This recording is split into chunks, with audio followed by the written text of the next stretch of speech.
Bonjour Sylvain Kahn. Bonjour Sophie Tessière. Sylvain Kahn, vous êtes historien et géographe, professeur agrégé à Sciences Po et spécialiste de la construction européenne. Nous sommes en juillet 2016, le peuple britannique a voté pour le Brexit il y a un mois maintenant.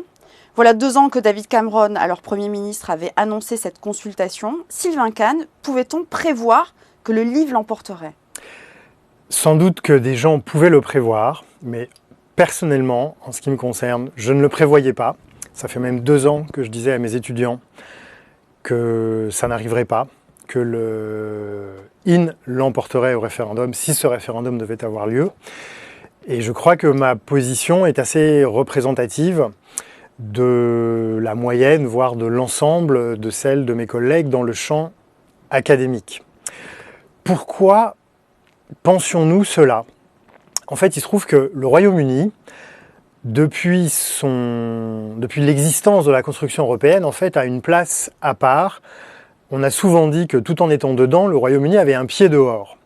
Ce que ça veut dire, en fait, c'est que depuis que le Royaume-Uni est rentré en 1973, le Royaume-Uni n'a cessé de demander et d'obtenir des exemptions ou des statuts particuliers.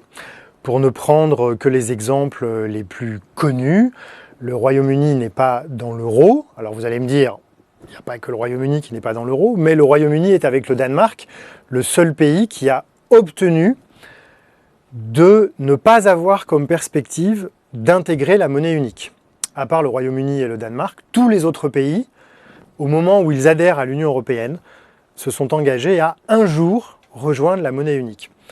L'autre exemple qui est très connu, bien entendu, c'est celui de Schengen. Alors, le Royaume-Uni n'est pas le seul pays à ne pas être dans l'espace Schengen, mais là aussi, il a obtenu de ne pas y être de manière ad vitam aeternam. Voilà. Et c'est vrai que depuis son entrée en 1973, on a coutume de dire que le Royaume-Uni a un peu infléchi la construction européenne, d'une part dans le sens de la géométrie variable et dans le sens des exemptions, qu'on appelle en anglais opting out.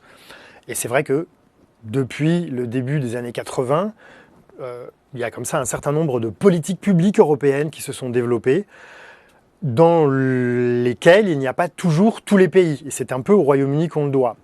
Le Royaume-Uni, par ailleurs, est réputé ayant beaucoup influencé la construction européenne sur son versant le plus libéral, le plus mercantile. C'est-à-dire que, pour dire les choses simplement, le Royaume-Uni est très attaché à l'approfondissement du marché intérieur. Et par contre, il est assez peu attaché à la fédéralisation des politiques publiques, ce qu'on appelle couramment l'intégration européenne.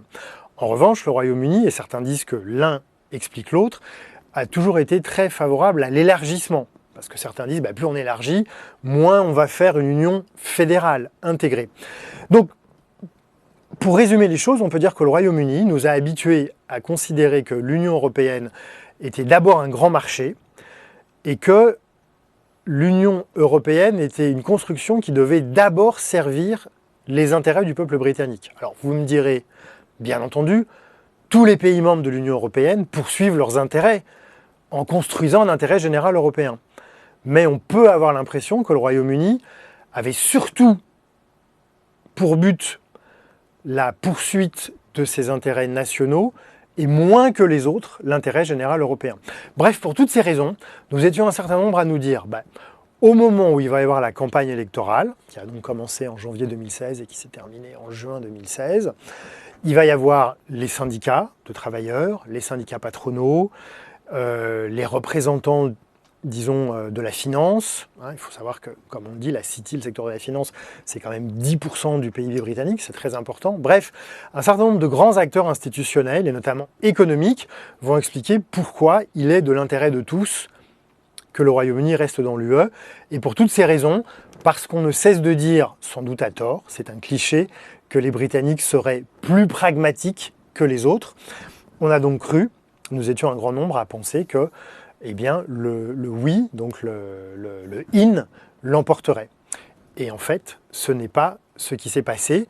Et donc on peut dire que ce qui ressemblait à une exception britannique a finalement été poussé à un point tel que la majorité du peuple britannique, 52% des électeurs qui se sont prononcés le 23 juin 2016, ont voté pour le Leave.